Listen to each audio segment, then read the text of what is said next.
the quantity or the value that you have in the radicand inside the radical expression of your quadratic formula, which is b squared minus 4ac, is called the discriminant. And depending on what case you have as a discriminant, it's the number of possible solutions, the number of solutions, and the type of your solution. For example, if you're discriminant, meaning that if you set up your equation as standard form and then you substitute in your quadratic formula, when you have b squared minus 4ac, if that value, it's a positive number, that it's a perfect square, you have two solutions that are rational solutions. Could be a fraction or it could be a whole number.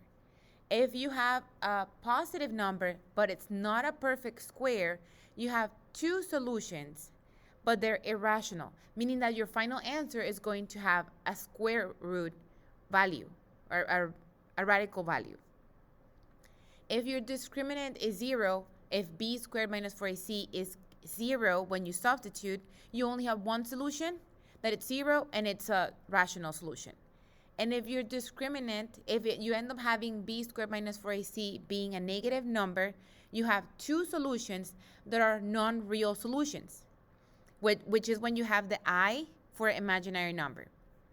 Let's use this discriminant to determine what type of solutions and how many distinct solutions we can have for quadratic equations. Here it is. For these three parts of example number 9, we're going to evaluate the discriminant and determine how many solutions and if they are rational, irrational, or non-real complex numbers. For A, we don't need to use the whole equation for the whole formula for the quadratic, we don't need to substitute the whole quadratic formula. We just need b squared minus 4ac. That's the only part that we're going to evaluate. This is my A, this is my B, and negative 4 will be my C. After I substitute, I have 2 squared minus 4 times 5 times negative 4.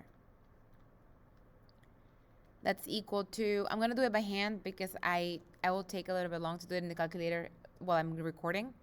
4 minus 20 times negative 4. 4 minus plus 80. 4 plus 80, that's 84. 84, it's not a perfect square. It's not part of our list of perfect squares, which means we're going to have the type T. 84 is not a perfect square. We're going to have the second type. It's a positive number, but it's not a perfect square. So we have two solutions being irrational, and that's our answer. This particular quadratic equation has two solutions or two irrational solutions.